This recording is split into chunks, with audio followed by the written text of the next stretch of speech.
pada pagi hari ini dalam rangka penyebaran pemahaman dan penerapan budaya positif. Oke, mumpung masih pagi nih, kita main games dulu ya. Oke. Nah, ibu-ibu udah lama kan nggak nyanyi lagu Balonku Ada Lima? Ya. Nah, yuk kita sama-sama nyanyi Balonku Ada Lima. Nanti sistem permainannya, jika ada yang saya tembak itu harus duduk dan kiri kanannya harus saling menyebutkan namanya. Oke? Paham? Nah, yang kalah duluan menyebutkan nama harus mengungkapkan perasaannya hari ini. Setuju? Oke, yuk mulai. Mulai berdiri Bapak Ibu. 1, 2, 3. Balonku ada 5, rupa-rupa warnanya, merah, kuning, kelabu, merah muda dan biru, meletus balon hijau.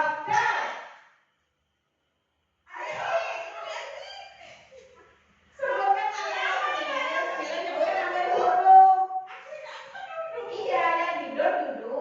Nah, kiri kanannya menyebutkan nama masing-masing.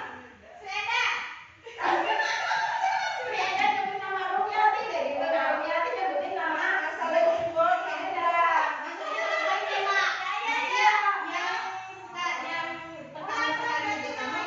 siapa yang duluan itu yang menang, yang kalah nanti yang dapat tugas. Gitu.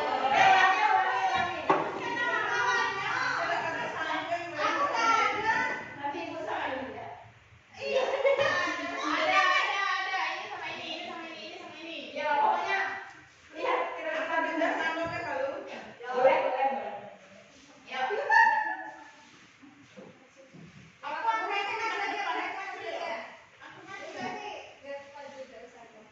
Nah. Berarti yang dari dulu tenang. Tidak dulu tuh aman gitu aja. Aku biar misalnya aku duduk ibu sama ini itu. Misalnya ini yang duduk ini sama. Iya. Ya itu misalnya deh. Ya, jadi. Ya, ulangi. 1, 2, 3. Balonku ada 5, rupa-rupa warnanya, hijau, kuning, kelabu, merah muda dan biru, meletus balon hijau. Duluan Bu Anggun ya. Nah, berarti sekarang Bu Eni coba ungkapkan perasaannya hari ini gimana? Assalamualaikum warahmatullahi wabarakatuh. Nah, perasaan hari ini mulai dari bangun tidur ya. Mulai dari bangun tidur pagi tadi ya. Nah, perasaan mulai bangun tidur pagi tadi, pas bangun itu ya hari ini kan merasa kesiangan mati lampu. Jadi dari pagi itu sudah kesal. Nah, kesalnya kenapa? Karena situasinya mati lampu. Nah, itu ternyata mati lampu jadi ke sekolah kesiangan, terus sampai sekolah ya alhamdulillah ketemu kawannya, jadi hilang rasa kesal. Nah, hilang rasa kesal jadi gembira lagi. Nah, sampai sekarang ya alhamdulillah semangat. Ya, oke, terima kasih. Sekali lagi Bu.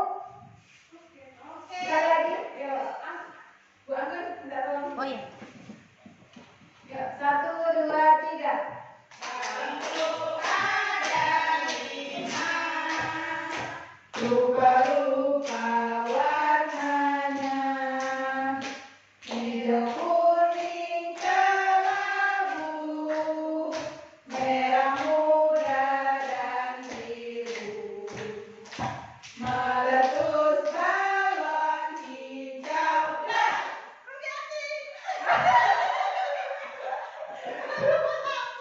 Ayo Ibu, gimana nih perasaannya hari ini kayak gimana coba? Assalamualaikum warahmatullahi wabarakatuh. Waalaikumsalam warahmatullahi wabarakatuh.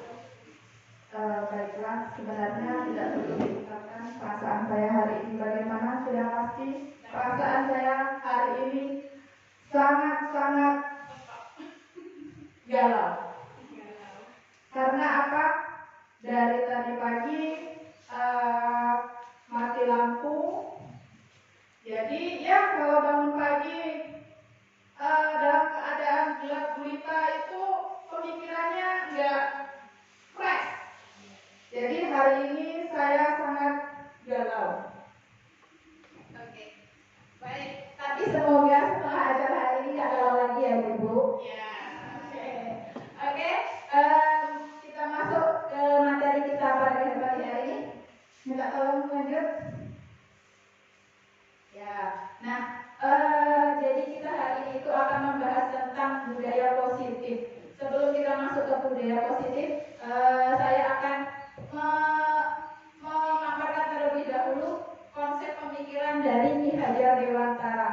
Menurut Ki Hajar Dewantara, pendidikan itu melibatkan pengakuan akan pentingnya budaya dan lingkungan positif di sekolah. Dan hal tersebut itu difokuskan pada murid.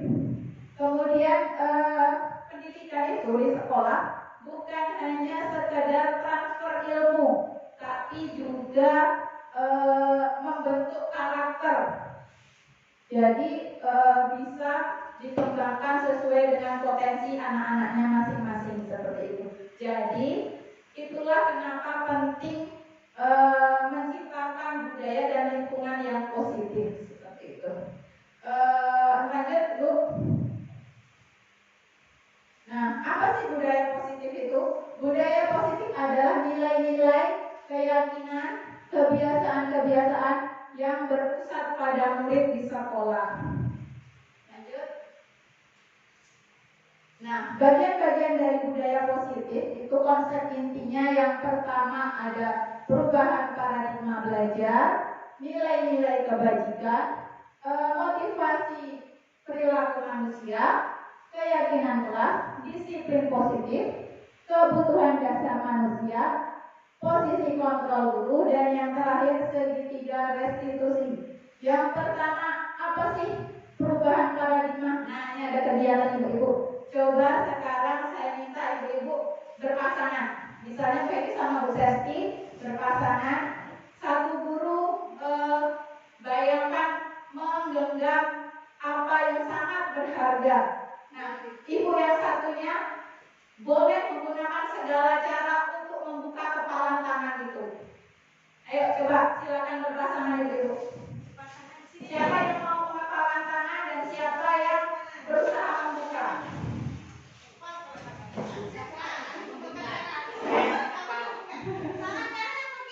Terserah bebas.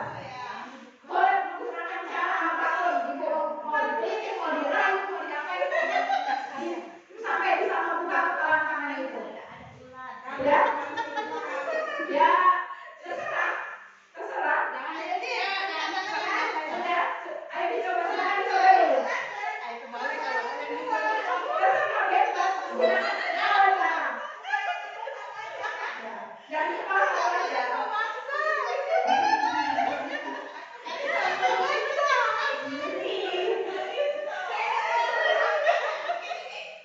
Sudah? Nah, saya boleh dulu lagi. Oke. Lanjut Ibu. Nah, pertanyaannya sekarang yang pertama, kira-kira membuka tangan apa enggak? Apakah Anda atau si B membuka kepala tangan Anda? Alasannya apa? Nah, coba sekarang saya mau tanya dulu buat Bu Heti dan Bu Sesti. Tadi buka enggak kepalanya? Kepala tangannya dibuka enggak? Tadi saya berusaha membukanya tapi tidak bisa. Nah, kenapa kok tidak bisa? Alasannya apa? Ya, alasannya mungkin Bu sugesti mungkin dia kuat, tenaga saya kurang, mungkin strategi saya juga kurang. Oh iya, Gitu. boleh. Itu untuk pertanyaan yang pertama. Kemudian yang kedua, kalau berarti ibu tidak terbuka ya, tertutup ya. Ada nggak yang kebuka kepala tangannya tadi? Kebetulan tidak ada. Tidak ada.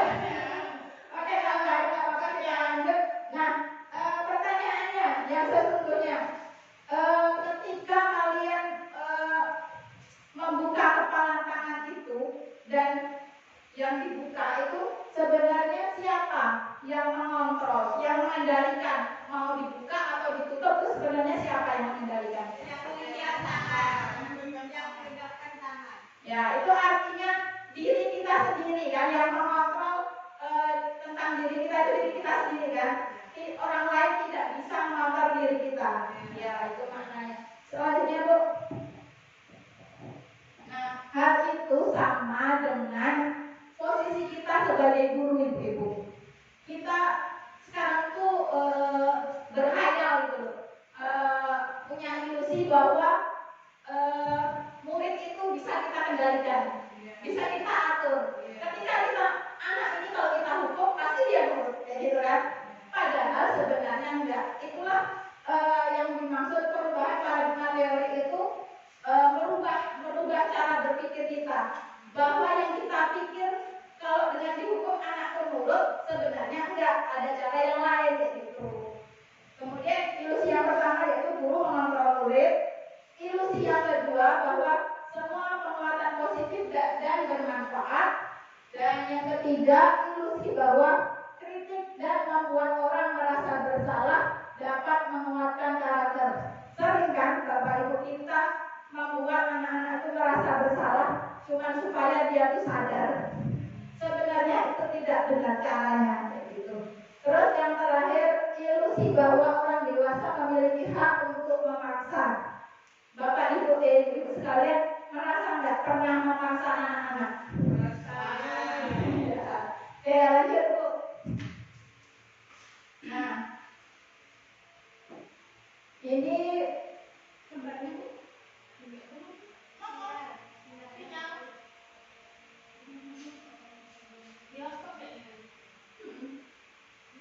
Di tutup di ESC coba.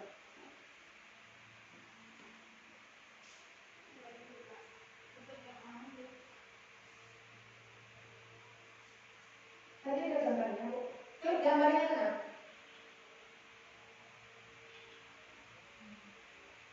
Di ESC dulu. Ini Bu. Sebelahnya. Ya. Oh, sinyalnya nggak ada. Coba sinyalnya dingin dulu.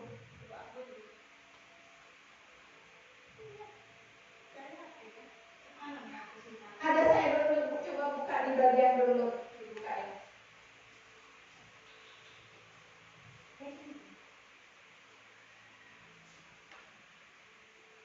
Download. Itu yang paling atas, yang paling atas.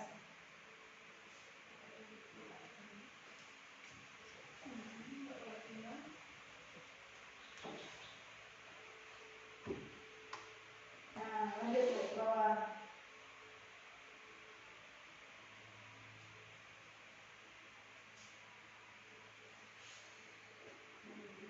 Iya. Nah, di sini itu contoh pola pemikiran kita yang dulu dengan yang sebenarnya, yang lebih baik. Stimulus respon itu apa yang kita pikirkan selama ini. Kemudian yang teori kontrol itu yang baiknya kayak itu loh. Pemikiran yang sebenarnya harusnya seperti itu. Bisa Bapak Ibu dibaca, misalnya realitas kebutuhan kita itu sama, kita berpikir bahwa semua kebutuhan kita itu sama, tapi sebenarnya berbeda. Kemudian kita berpikir bahwa semua orang melihat hal yang sama, padahal kenyataannya setiap orang itu memiliki gambaran yang berbeda. Dan selanjutnya Bu. Nah, selanjutnya yaitu mengenai disiplin positif. Disiplin positif ini Bu merupakan unsur penting pada budaya positif. nilai positif itu apabila terdapat disiplin positif di dalamnya. Apa itu disiplin positif? Yaitu disiplin diri yang berasal dari motivasi internal dalam melakukan. Jadi ketika anak-anak itu melakukan sesuatu itu atas dasar kesadaran dari dalam dirinya, bukan karena faktor eksternal. Misalnya kita ada program sholat zuhur berjamaah, sudah ada jadwalnya tiap kelasnya masing-masing. Nah, kita tidak perlu giring anak untuk sholat zuhur, tapi ketika waktu sholat zuhur sesuai jadwalnya kelas mereka, mereka akan berangkat sendiri ke musola untuk sholat zuhur. Itu berarti anak-anak sudah memiliki disiplin diri yang berasal dari dalam dirinya, kesadaran dia bahwa oh ini udah waktunya sholat zuhur, maka saya harus ke musola untuk sholat zuhur, seperti itu. Lanjut Bu. Nah, disiplin positif itu bertujuan untuk menciptakan nilai-nilai kebajikan. Apa itu nilai-nilai kebajikan? Yaitu sifat-sifat positif manusia yang merupakan tujuan mulia yang ingin dicapai setiap individu. Lanjut. Di sini saya memberikan contoh satu saja, contoh sifat-sifat kebajikan dari profil pelajar Pancasila, karena menurut saya udah lengkap ya. Kayak yang pertama itu beriman bertakwa kepada Tuhan yang Maha Esa dan berakhlak mulia. Sebenarnya semua sifat baik itu sudah masuk. Ketika kita beriman dan bertakwa kepada Tuhan, harusnya semua sifat-sifat yang baik itu sudah kita kerjakan. Gitu. Kenapa saya memberikan contoh hanya sifat-sifat yang ada di profil pelajar Pancasila. Kemudian yang kedua mandiri, yang ketiga bernalar kritis, yang keempat berkebinekaan global, yang kelima bergotong royong, dan yang terakhir kreatif. Itu beberapa contoh sifat-sifat kebajikan universal. Selanjutnya kebutuhan dasar manusia. Kebutuhan dasar manusia adalah semua tindakan yang kita lakukan untuk memenuhi kebutuhan dasar kita. Lanjut. Nah, kebutuhan dasar kita itu yang pertama untuk bertahan hidup. Bertahan hidup itu contohnya kayak kesehatan, rumah, dan makanan. Misalnya ada anak-anak itu datang sekolahnya terlambat. Kita harus tahu dulu latar belakangnya, alasannya apa. Nah, bisa jadi dia itu sering terlambat karena misalnya dia harus bekerja terlebih dahulu, membantu orang tua untuk berjualan di pagi hari dulu. Itu kan berarti kebutuhan dia untuk bertahan hidup, sehingga dia terpaksa harus melakukan kesalahan seperti itu. Kemudian yang kedua, kebutuhan dasar yaitu kebutuhan dasar manusia, kasih sayang dan rasa diterima. Tentunya kita semua ingin ya mendapatkan kasih sayang dari orang lain, terus rasa diterima seperti itu, rasa dipedulikan, kemudian bisa menerima dan memberi kasih sayang seperti itu. Kemudian yang ketiga yaitu penguasaan. Penguasaan itu dianggap berharga, misalnya dianggap berharga, kita tuh dianggap berharga, kemudian bisa membuat perbedaan, bisa membuat pencapaian. Ketika kita bisa membuat pencapaian, mungkin kita akan merasa kayak lebih dihargai seperti itu. Setiap orang kan pasti punya lah rasa seperti itu kan. Lanjut Bu. Kebutuhan dasar selanjutnya yaitu kebebasan. Contohnya yaitu kemandirian, otonomi, memiliki pilihan, dan mampu mengendalikan arah hidup seseorang. Jadi contohnya misalnya murid-murid itu kalau dia melakukan kesalahan seperti bolos, itu banyak ya. Mungkin itu juga untuk memenuhi kebutuhan dasar mereka. Apa? Salah satunya kebebasan. Mereka pengen bebas.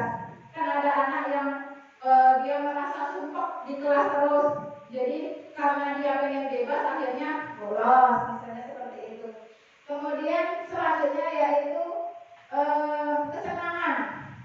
Contohnya mencari kesenangan untuk bermain atau tertawa. Jadi ada seseorang itu yang melakukan kesalahan sengaja hanya untuk kesenangan dirinya sendiri. Lanjut. Selanjutnya yaitu unsur dari budaya positif tentang motivasi perilaku manusia. Nah, motivasi perilaku manusia dalam melakukan sesuatu itu ada 3. Yang pertama untuk menghindari ketidaknyamanan atau hukuman. Ini termasuk motivasi ekstrinsik atau dari luar ya. Kemudian yang kedua yaitu untuk mendapatkan imbalan atau penghargaan dari orang lain. Ini juga termasuk motivasi ekstrinsik. Dan yang terakhir untuk menjadi orang yang mereka inginkan dan menghargai diri sendiri dengan nilai yang mereka percaya. Nah, tujuan kita sebagai seorang guru itu supaya murid-murid bisa mencapai motivasi yang ketiga. Supaya mereka tuh ketika melakukan sesuatu itu tujuannya untuk menghargai diri mereka sendiri. Seperti itu. Lanjut. Nah, ini selanjutnya yaitu hukuman, konsekuensi, dan restitusi. Hukuman adalah tindakan yang diambil oleh guru atau pihak sekolah sebagai respon terhadap perilaku siswa yang melanggar aturan atau norma yang telah ditetapkan. Kemudian konsekuensi, hasil atau akibat alami dari perilaku siswa yang dapat terjadi tanpa campur tangan guru. Sedangkan restitusi adalah upaya untuk memperbaiki kerusakan atau kerugian yang telah disebabkan oleh perilaku siswa. Lanjut, Bu. Untuk lebih jelasnya, Ibu bisa lihat di sini terkait perbedaan antara hukuman, konsekuensi, dan restitusi. Untuk hukuman itu dianggap sebagai identitas anak yang gagal ya. Jadi kalau sifat-sifat hukuman itu sesuatu yang menyakitkan harus terjadi biasanya. Misalnya anak-anak disuruh lari keliling lapangan, itu kan menyakiti mereka kan, itu termasuk hukuman. Untuk konsekuensi contohnya sesuatu harus terjadi. Contohnya misalnya ketika saya menjatuhkan minuman ini, maka saya harus meletakkannya kembali ke sini. Itu konsekuensi, itu contoh dari konsekuensi. Kemudian kalau restitusi itu merupakan pilihan. Jadi ketika kita melakukan kesalahan, kita diberi pilihan apa. Jadi kita tuh diminta untuk mencari solusi sendiri atas tindakan yang sudah kita lakukan. Misalnya, contohnya, misalnya ketika saya menyobekkan bajunya Bu Eti. Nah, berarti saya tuh harus ngapain untuk bertanggung jawab atas tindakan yang sudah saya lakukan? Oh, nanti saya bawa pulang Bu bajunya, saya jahit dulu ya Bu. Seperti itu. Itulah yang dimaksud restitusi. Nah, identitas yang dikatakan berhasil itu apabila dia masuk konsekuensi dan restitusi. Bisa dibaca untuk ciri-ciri yang hukuman itu seperti apa, konsekuensi itu seperti apa, dan restitusi itu seperti apa. Misalnya hukuman tidak nyaman untuk murid atau anak dalam jangka waktu panjang. Kemudian korban mendapatkan keadilan, murid akan tersakiti, perilaku pasif agresif meningkat, sistem tidak akan berjalan bila murid tidak takut. Nah, misalnya kita bentak-bentak murid itu juga termasuk hukuman ya, hukuman secara psikis. Kemudian untuk bagian konsekuensi, ketika tidak nyaman untuk murid dalam jangka pendek. Contoh yang lain, korban bisa diabaikan, Murid dibuat tidak nyaman. Penguatan hanya bertahan dalam jangka waktu pendek. Dan selanjutnya memerlukan monitoring dan supervisi untuk terus-menerus dari guru. Nah, kalau restitusi itu korban mendapatkan ganti. Jadi ya itu tadi seperti yang saya contohkan tadi, baju yang saya rusakkan Bu Heti tadi, saya perbaiki, kemudian saya kembalikan. Jadi dia mendapatkan ganti atas yang rusak, diperbaiki seperti itu.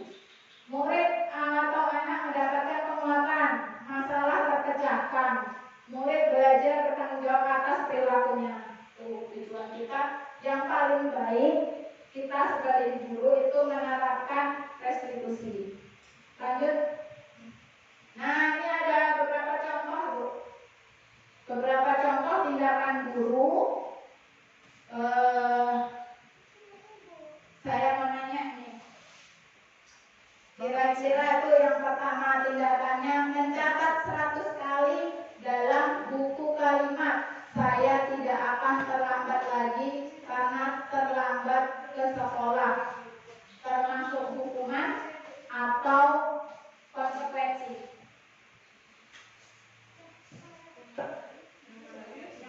Yang paling atas itu, yang paling atas.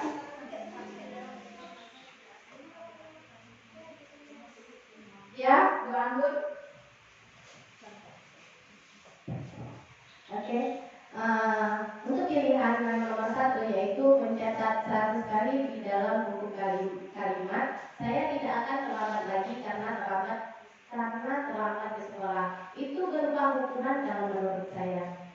Karena itu karena terlambat saya dihukum dengan menulis 100 kali di buku saya dengan kalimat saya tidak akan terlambat lagi. Itu berupa hukuman.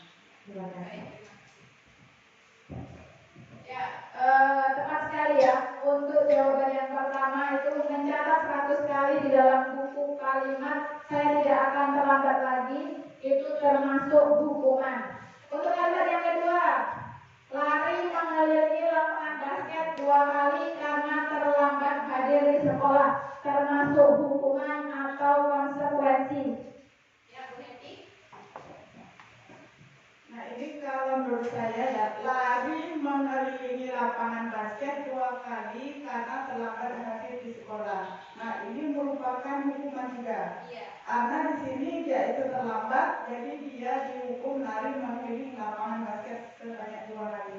Ya, tepat sekali ya jawabannya. Kemudian yang ketiga, membersihkan coretan yang dibuatnya di meja tulis. Ya. Baiklah, kalau menurut saya membersihkan coretan yang dibuatnya di meja tulis itu merupakan konsekuensi karena dia harus bertanggung jawab atas perbuatan yang telah dia buat. Tepat sekali ya. Kemudian yang selanjutnya, duduk di bangku di pinggir lapangan pada jam istirahat, tidak diizinkan bermain oleh guru piket karena mencederai teman saat bermain di lapangan. Hukuman atau konsekuensi. Baiklah, kalau menurut saya itu konsekuensi. Karena kalau duduk di lapangan pada jam istirahat untuk bermain, nanti itu bisa mencederai teman yang lainnya yang misalkan tadi lewat di lapangan. Jadi kalau belum waktunya ini tidak diperbolehkan. Tepat sekali ya jawabannya. Dan yang terakhir, ini agak-agak bingung mungkin. Lari mengelilingi lapangan basket 2 kali karena terlambat 10 menit untuk pelajaran PJOK. Bu Diana mau nyoba? Boleh, nanti lari dulu ya. Untuk lari mengelilingi lapangan basket 2 kali karena terlambat 10 menit untuk pelajaran PJOK, menurut saya itu hukuman. Oh, hukuman ya? Oke. Kita dengar dulu jawaban dari Bu Rum. Ya, baiklah, untuk soal lari mengelilingi lapangan basket 2 kali karena terlambat 10 menit untuk pelajaran PJOK itu adalah konsekuensi. Karena apa? Menurut saya PTOK itu sebelum olahraga biasanya melakukan pemanasan dengan lari mengelilingi lapangan dulu. Terima kasih. Ya, jawaban yang lebih tepatnya itu konsekuensi ya, karena lagi pelajaran PTOK, jadi dia pemanasan dulu, kan dia tinggal ada pemanasan, jadi dia disuruh pemanasan sendiri, kayak gitu. Oke, lanjut Ibu. Nah, nih ada gambar penghargaan, kira-kira boleh atau tidak? Kita memberikan penghargaan kepada murid. Nanti dulu Ibu Guru, coba Bu. Ya, boleh Bu.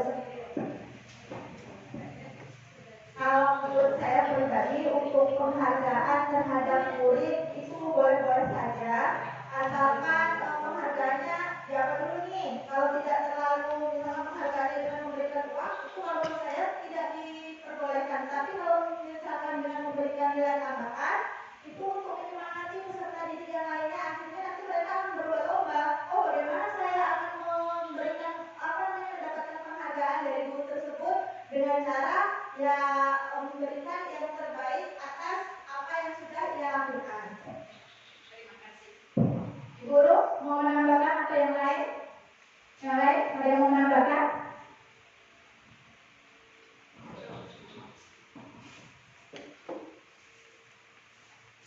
Yang ditanya penghargaan itu boleh atau tidak? Iya. Kalau menurut saya pribadi, penghargaan itu tidak boleh.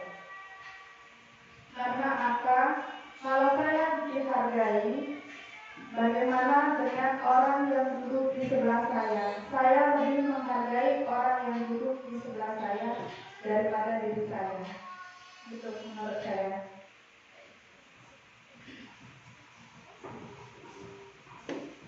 Oke, jadi penghargaan itu ya Bu, terlepas itu apakah bermanfaat atau tidak, efektif atau tidak ke belakangnya, tapi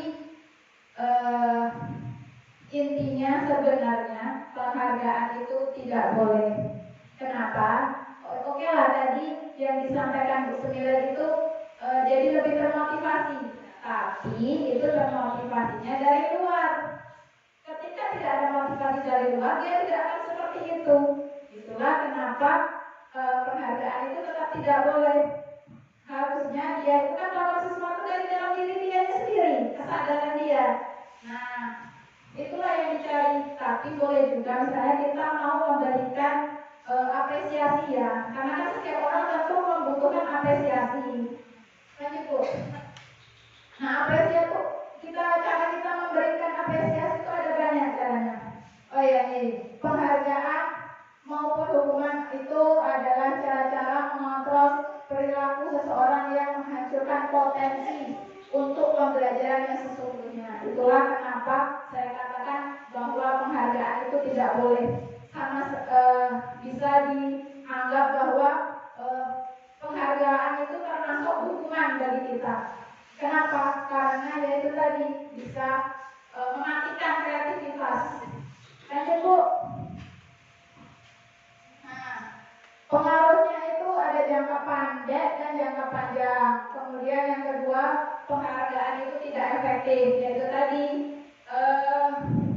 dia itu hanya berlaku untuk jangka pendek saja. Kalau dalam bentuk misalnya kayak tadi penghargaan, misalnya kita dalam bentuk kalimat atau ujian seperti itu. Kemudian yang ketiga, penghargaan merusak hubungan karena jadi timbul iri kan sama temannya. Kemudian yang keempat, penghargaan mematikan kreativitas. Yang kelima, penghargaan menurunkan kualitas. Lanjut. Nah, ini bentuk apresiasi yang bisa kita lakukan untuk memberikan apresiasi kepada murid kita. Yang saya ingat ya Bu ya, ketika saya mempelajari ini, itu beberapa tahun yang lalu pernah kan seluruh guru SMA Marga Baru itu mendapatkan sertifikat apresiasi gak walaupun posisinya punya ini apa enggak, tapi semua guru mendapatkan sertifikat apresiasi tersebut sesuai dengan minat dan bakatnya masing-masing. Nah, itu yang saya ingat. Dan di situ saya dengar bahwa ternyata bapaknya itu sudah menerapkan kurikulum merdeka, sudah istilahnya menyamakan memberikan sesuai minat dan bakat masing-masing kepada guru seperti itu. Yang pertama, apresiasi itu bisa dilakukan secara khusus. Yang kedua, secara pribadi. Jadi dipanggil gitu misalnya. Kalau ibu mau memberikan apresiasi kepada murid, kemudian bisa juga diberikan ke semua murid, cuma sesuai minatnya masing-masing tadi, sesuai dengan bakatnya masing-masing. Misalnya si A ini bagus membaca bahasa Inggrisnya misalnya, si B misalnya bagus bicara bahasa Inggrisnya misalnya seperti itu. Kemudian yang selanjutnya yaitu memberikan pengakuan secara konsisten. Nah, ini tuh bukan cuma sekali Bu dilakukan, memberikan apresiasi itu bukan cuma sekali, tapi sering gitu loh. Jadi mereka tuh bisa membekas dan teringat seperti itu. Kemudian selanjutnya yaitu fokus pada prosesnya. Dan yang kita kasihkan, kalimat yang kita berikan itu fokus pada proses yang mereka kerjakan. Oh, kamu bagus sekali selama membuat kerajinan ini, sangat bersemangat misalnya seperti itu. Atau mungkin kamu sudah berusaha keras mengerjakan tugas ini seperti itu. Lanjut Ibu. Nah, selanjutnya yaitu keyakinan kelas. Keyakinan kelas itu akan membentuk lingkungan yang positif.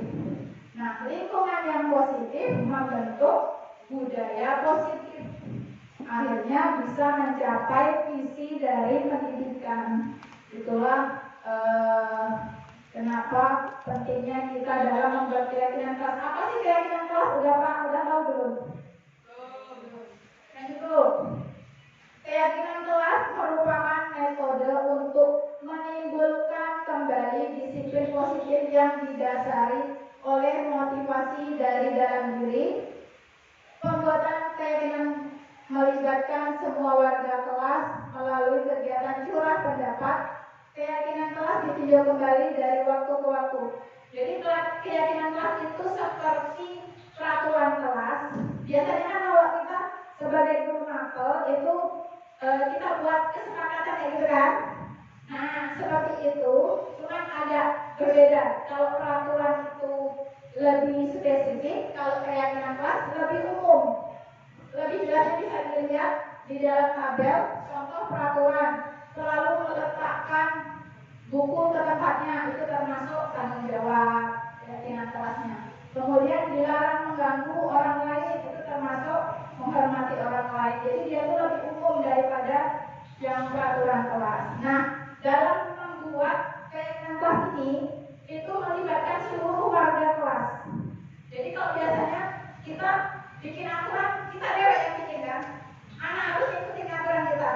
Sebenarnya tidak seperti itu, tapi anak-anak diajak untuk membentuk keyakinan tersebut supaya kita saling paham gitu loh. Anak-anak paham apa maunya, kita juga paham seperti itu. Jadi berjalan. Lanjut.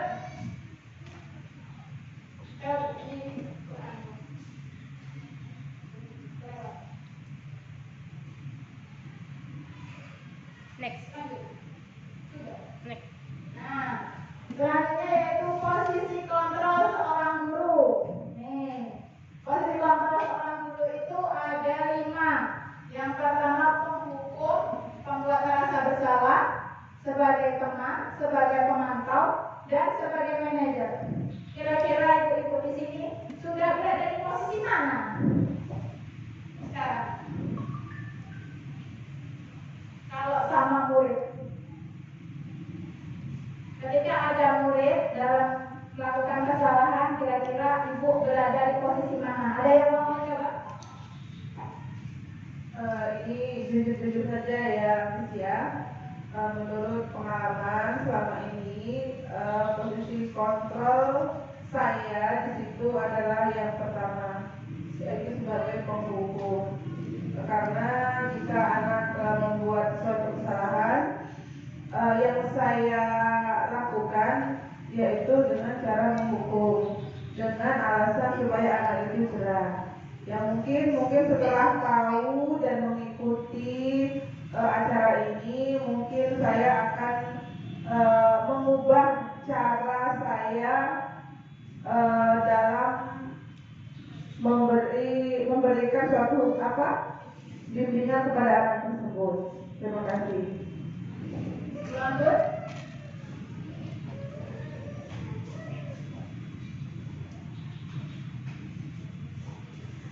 Baiklah, kalau untuk jujur-jujuran, untuk posisi kontrol seorang guru, itu kalau misalnya selama ini saya menggunakan penghukum pasti itu.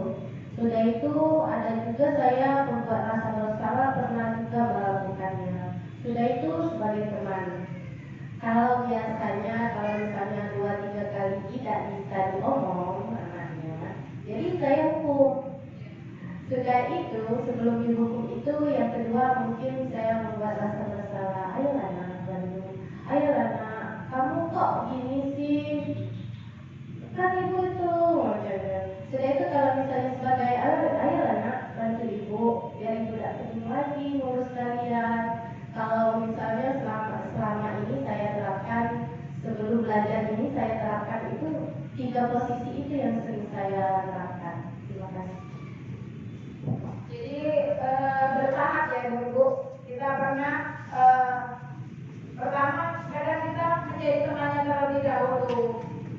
Kemudian bisa setelah menjadi temannya tidak bisa masih mengulang lagi kesalahannya, kita buat jadi pembuat supaya dia merasa bersalah. Kemudian kok sudah dibuat merasa bersalah masih aja lawan kesalahan, mau nggak mau tetap dihukum tuh yang paling efektif. Itu ya pikiran kita.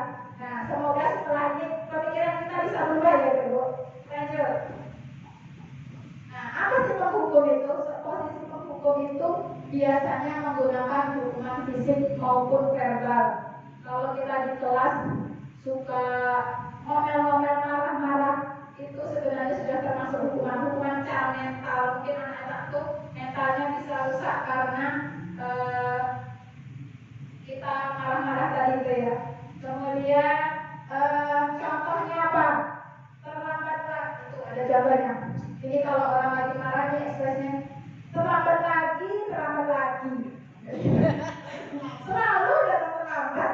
Nah, itu mungkin kayak gitu ya kalau penghukum. Kapan kamu sudah datang tepat waktu? Nah, jadi misalnya mungkin ya. Nah, di situ dampaknya apa? Dampaknya kemungkinan murid itu marah malahan kalau digituin. Dia mungkin diam, tapi dia tuh marah gitu. Dan mungkin dia juga dendam, kita nggak tahu kan Bu. Kalau dia tuh dendam gimana kalau kita pulang nanti tuh dicegat di jalan gitu, kita takut juga gitu. Lanjut, itu posisi penghukum. Selanjutnya yaitu membuat merasa bersalah. Guru akan bersuara lebih lembut. Membuat rasa bersalah akan menggunakan keheningan yang membuat orang lain merasa tidak nyaman, bersalah atau rendah diri. Kata-kata yang keluar dengan lembut. Nah ini contohnya, ibu sangat kecewa sekali dengan kamu. Itu mungkin kayak halus tapi majlek gitu loh. Jadi anak-anak itu merasa bersalah. Berapa kali bapak harus memberitahu kamu ya? Misalnya saya juga kurang pintar berakting ya. Nah dampaknya apa? Dampaknya murid akan merasa bersalah. Murid akan merasa menjadi orang yang gagal dan tidak sanggup membahagiakan orang lain. Bahaya loh Bu. Ya, kalau anak-anak bisa merasa seperti itu secara terus-menerus, dampaknya itu bahaya. Apalagi seperti bisa nyampe bunuh diri, bahkan kalau yang parah, dia saking merasa bersalahnya kan. Ya, nggak berguna, kayak untuk apa sih aku hidup gitu. Lanjut. Nah, posisi sebagai teman, guru pada posisi ini tidak akan menyakiti murid, namun akan tetap berupaya mengontrol murid melalui persuasi. Jadi dia posisi seperti temannya Ini demi Bapak, Ibu misalnya demi Ibu. Ayo, ingat tidak bantuan Bapak selama ini, kayak gitu. Pokoknya seperti temannya sendiri, kayak gitu. Dampaknya apa sama murid? Murid akan merasa senang dan akrab dengan guru. Mungkin ini bisa juga berdampak murid tidak kurang menghargai gitu sama guru karena menganggap gurunya seperti temannya ya. Lanjut. Yang selanjutnya itu memantau. Memantau berarti mengawasi. Pada saat kita mengawasi, kita bertanggung jawab atas perilaku orang-orang yang kita awasi. Posisi pemantau berdasarkan pada peraturan-peraturan dan konsekuensi. Contohnya, peraturannya apa? Apa yang telah kamu lakukan? Kamu tahu kan sanksinya apa? Konsekuensinya apa? Seperti itu.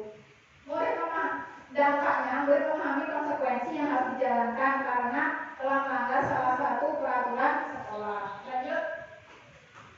Nah, ini posisi manajer adalah posisi yang paling ideal untuk kita dalam membimbing murid. Posisi manajer itu guru berbuat sesuatu bersama dengan murid, mempersilahkan murid mempertanggungjawabkan perilakunya, mendukung murid agar dapat menemukan solusi atas permasalahannya sendiri. Jadi kita tuh hanya mengarahkan dengan pertanyaan, memberikan pertanyaan-pertanyaan sehingga anak tuh memiliki inisiatif untuk menyelesaikan masalahnya sendiri. Contohnya, apakah kamu meyakininya? Ya, jika kamu meyakininya, apakah kamu bersedia memperbaikinya? Misalnya, ketika anak melakukan kesalahan, kita bisa tanya seperti itu. Apa rencana kamu untuk memperbaiki kesalahan kamu ini? Nah, kita kan bertanya tuh, dia akan berpikir, aku harus melakukan apa supaya kesalahan saya ini bisa diperbaiki seperti itu. Dampaknya apa? Murid dapat menjadi pribadi yang lebih mandiri, merasa merdeka dan bertanggung jawab atas segala perilaku dan sikapnya, yang pada akhirnya dapat menciptakan lingkungan yang positif, nyaman, dan aman. Lanjut, Bu. Nah, di sini ada contoh pernyataan-pernyataan. Kira-kira masuk posisi kontrol apa ini? Yang pertama, saya kecewa sekali dengan kamu. Itu masuk kontrol apa? Menghukum, teman, membuat merasa bersalah. Saya kecewa sekali dengan kamu, membuat merasa bersalah. Ya, betul. Oke, selanjutnya kamu tidak pernah benar melakukannya. Kamu tidak pernah benar melakukannya. Penghukum. Ayolah, lakukan demi ibu atau bapak. Teman. Ya, teman. Apakah kamu mendapatkan stiker bintang hari ini? Manajer, pemantau, pembuat merasa bersalah, penghukum. Manajer, guru.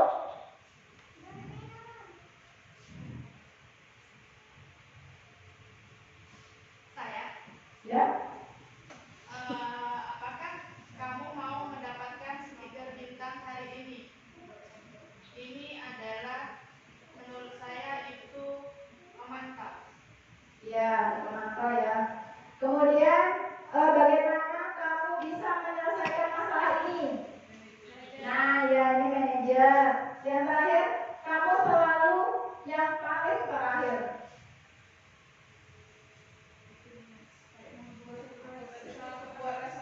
Ya, pembuat rasa bersalah. Jadi ini ibu-ibu udah paham semua ya kayaknya tentang posisi kontrol. Kemudian yang terakhir yaitu restitusi.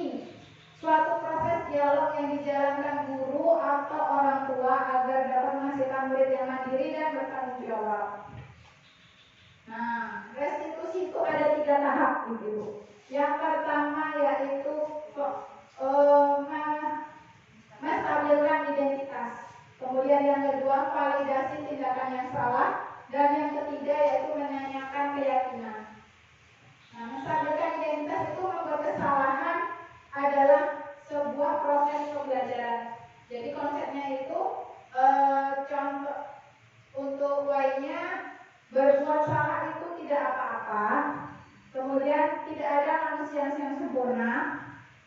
Saya juga pernah melakukan kesalahan seperti itu. Kita bisa menyelesaikan ini. Jadi ini kalimat-kalimat yang bisa kita gunakan untuk ngomong ke muridnya gitu, ngomong ke anak-anak yang melakukan kesalahan. Kamu tuh gak apa-apa nak berbuat kesalahan karena kita semua tuh pernah melakukannya gitu. Jadi mereka kan tidak merasa kayak ya yang selanjutnya itu bisa juga ibu tidak tertarik mencari siapa yang salah, tetapi ibu ingin mencari solusi dari permasalahan kamu. Jadi dia merasa, oh iya aku punya ibu yang mau bantuin aku ya gitu loh. Lanjut, itu kemudian validasi tindakan yang salah.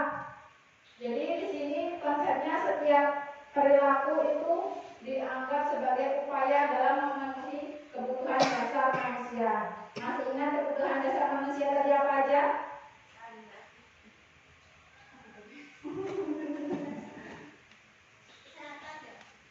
Ada ya, Bu Anggur.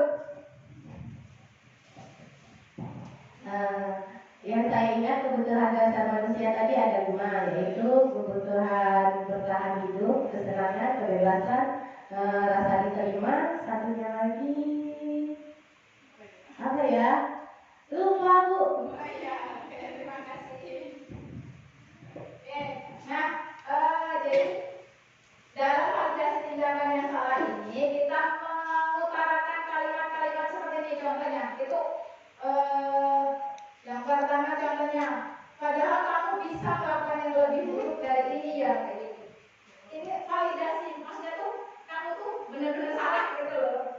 Kemudian kamu pasti punya alasan mengapa melakukan hal itu. Nah kita mengorek kan disitu nanti dia cerita alasannya apa melakukan kesalahan. Kemudian kamu patut bangga pada dirimu sendiri karena kamu telah mengikuti sesuatu yang penting buat kamu. Misalnya dia berantem, itu kan ada alasannya.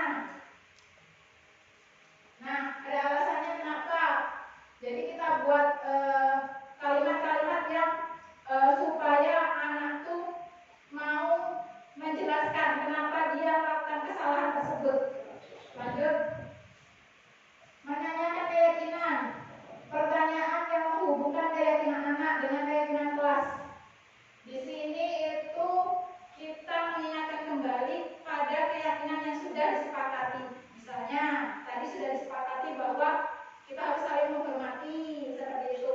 Kalau dia melakukan kesalahan ini, jadi kita pertanyakan apa itu kita percaya sebagai kelas, keyakinan kelas atau keluarga. Apa nilai-nilai umum yang kita telah sepakati? Apa bayangan kita tentang kelas yang ideal? Misalnya di dalam kelas dia cekcok sama temennya, terus ditanya aja untuk menanyakan keyakinan, emangnya kamu pengennya kelasnya yang kayak gimana? Gitu kan? Kok kamu melakukan itu gitu loh. Lanjut. Untuk lebih jelasnya ini video saya ketika melakukan restitusi kepada salah satu murid yang melakukan kesalahan. Boleh ditonton dulu ibu.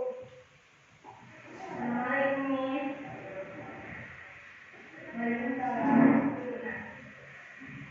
Ini kita kemarin sudah melakukan bahwa kamu dibuat ketika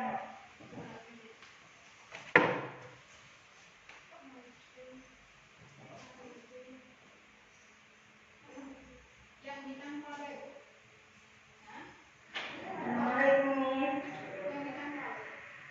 Waalaikumsalam. Ini kita kemarin sudah melakukan bahwa kamu dibuat ketika Yang ditangkap. Ini pakai wifi siapa kok?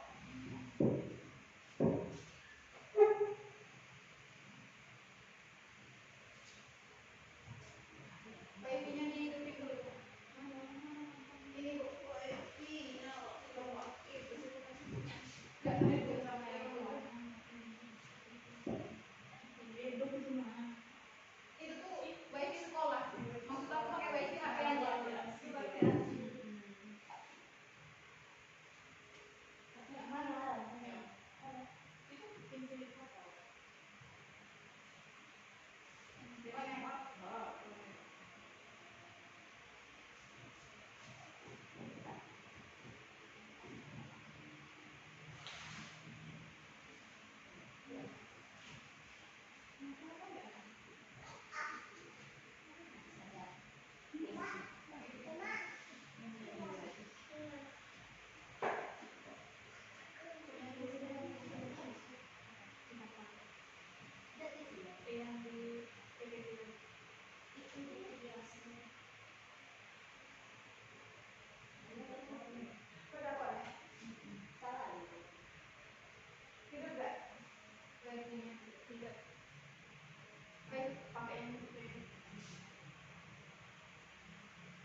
sampaikan. Nah, itu manfaatnya apa?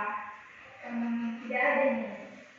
Lalu membalas yang kamu lakukan itu benar atau salah? Salah nih, karena saya melanggar aturan dan saya membuat CPR. Kenapa kamu bolos? Kemarin saya bosan di kelas, terus ada teman yang mengajak bolos. Nah, maka dari itu saya ikut bolos. Sekarang kamu sudah sadar belum? Apa masih mau bolos lagi? Sudah nih, saya minta maaf, saya tidak akan membolos lagi.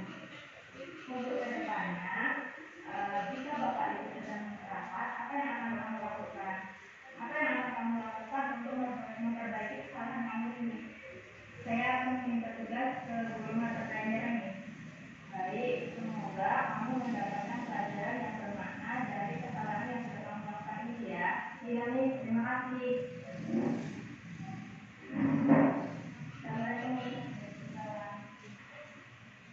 Assalamualaikum warahmatullahi wabarakatuh.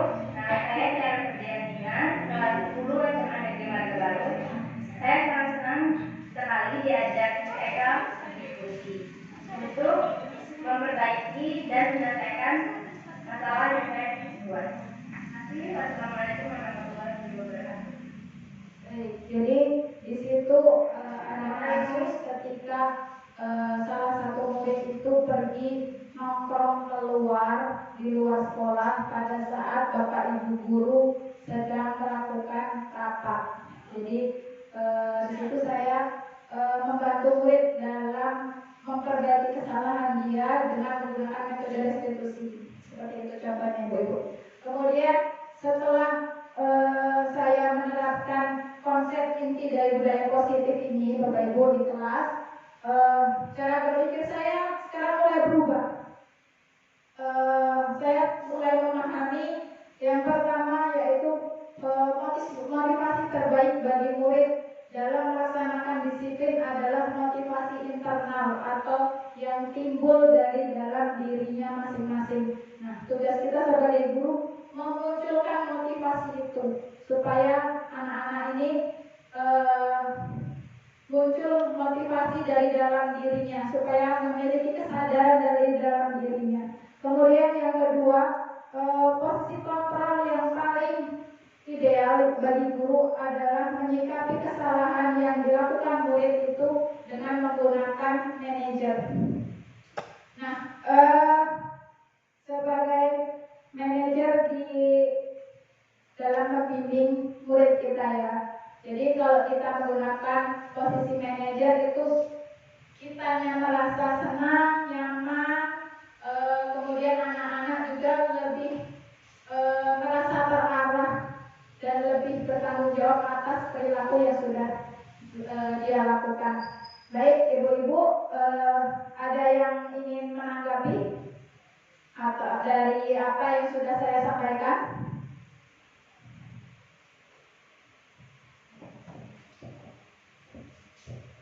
Baiklah, terima kasih atas kesempatannya. Saya ingin sedikit menanggapi dari apa yang disampaikan oleh Miss Eka hari ini. Jadi dengan apa yang disampaikan mengenai budaya positif yang telah disampaikan oleh Miss Eka, kami sebagai audiens merasa mendapat pengetahuan baru atau pelajaran-pelajaran baru bagaimana seharusnya tindakan kita di kelas ketika menghadapi peserta didik kita, supaya kita bisa bertindak ke arah yang lebih positif lagi. Nah, mungkin itu saja nih, terima kasih. Baik, terima kasih. Mungkin itu yang dapat saya sampaikan Ibu-ibu. Terima kasih atas partisipasinya. Sekian untuk acara pada pagi hari ini. Saya akhiri. Wassalamualaikum warahmatullahi wabarakatuh.